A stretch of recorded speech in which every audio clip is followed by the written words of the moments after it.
Not just a clever mind, not just an eager mind. A healthy mind is the key to being a good academic. We live in a fast-paced world. By 25, we are expected to have moved out from home, to have finished our studies and to be working to save for a house, to know exactly who we want to be. There have, of course, always been people who worked from a young age, had to provide for themselves without being given the chance to even dream of choosing a path. The difference now is just that, on top of that, we're expected to have a master's degree under our belt, work experience before we've even ever had our first job, and navigate through a world that changes so quickly that long-term security is made by pure chance. If we don't succeed, if we break or even just falter or hesitate, renegotiate our path, we are considered failures. It is stressful, and thus the holidays are vital to restore your mental health, to make us feel like our lives are indeed worthwhile.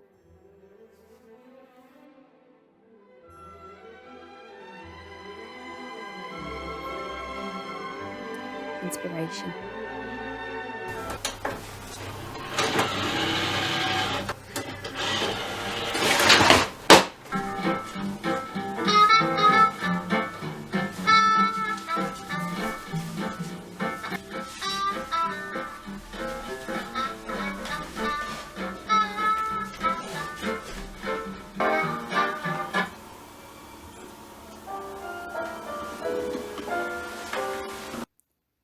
No idea exists in a vacuum. Going to university does not teach you facts, it teaches you to learn, to understand how the world is broadly structured so you can delve into any topic's microcosmos and connect ideas that have yet not been connected. For this, however, you need to never lose your love for delving into a new microcosm. Only if you constantly engage with the minds that came before you, you can form your own. Not to copy, not to blindly believe what they taught, but to connect entirely different, seemingly unconnected microcosma and bring them together in ways that make sense to you. New ideas are never completely new ideas. They're always built on ideas that came before. So to grow your own ideas, you must open yourself to what the world has to show you first. After all, the word inspiration means to breathe air and life into something, to inhale new ideas. Usually my semester break I travel. For some mysterious unknown reason this wasn't possible this time, so I contented myself with small walks around the neighborhood, and to look at the familiar architecture the way I would look at the architecture in Florence and Siena, and listen to nature the way I would listen to it in Inverness or the Isle of Man.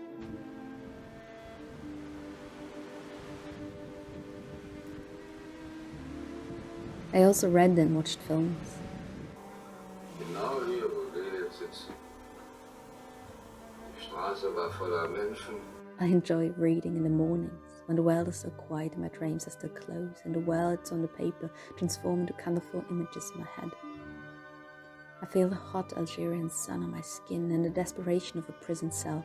I feel the suffocating cage of a lonely marriage and the excitement of engaging with the world through fashion. I feel the frustration of failing to buy a coffee in Berlin and the vastness of the realization that I exist in other people's mind, the way they exist in mine. I mean, that was beautiful.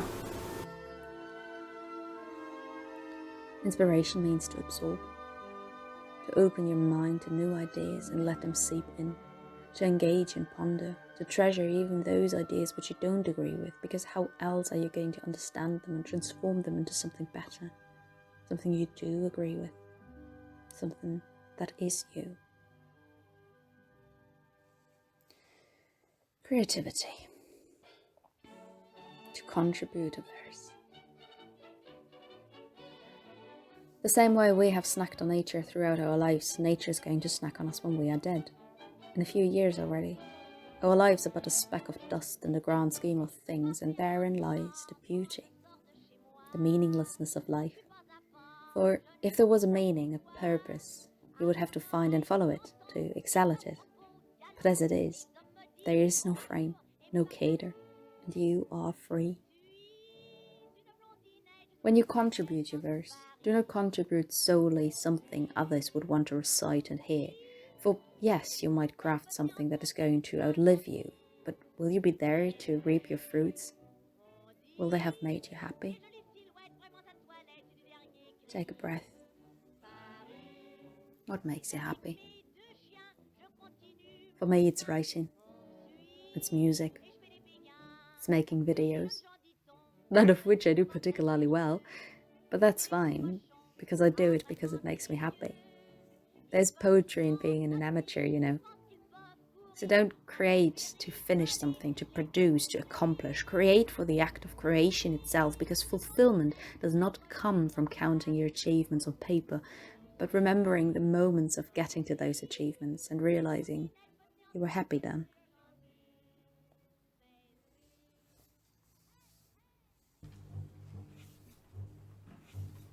Rest. Exist for yourself. Stop the input. Stop the output. Rest for a while. Sleep is when your brain pieces itself back together, where our cells renew themselves, where we recharge the energy we need for output and input.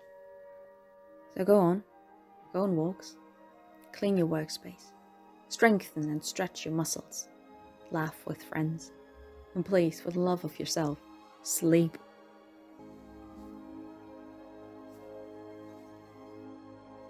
Some people consider tidying their room or working out as being productive, but I like to think of it as rest time. Because if you consider it as an act of productivity, you will want to produce them quickly, to get them done and over with fast. But the idea is not to make these activities a necessary hurdle of life which you must accomplish, but little moments of rest during the day where you can find pleasure.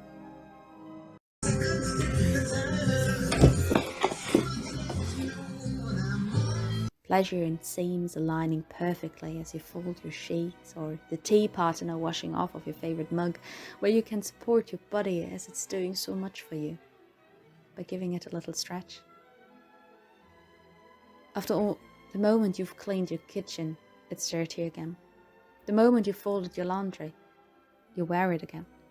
It's an ever-going cycle and a huge part of life, so if you can, don't let it stress you out, but take your time with it.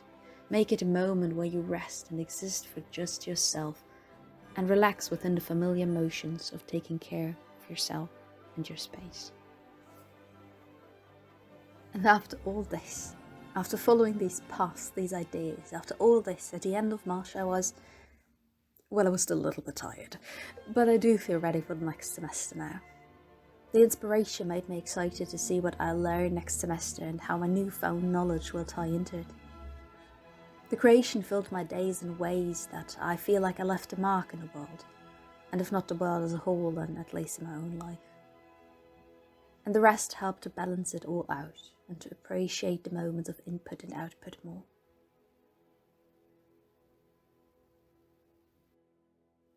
Nothing extraordinary happened these last 4 weeks, no.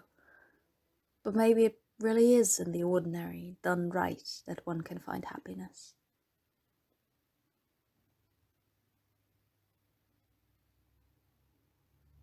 Was that too cheesy?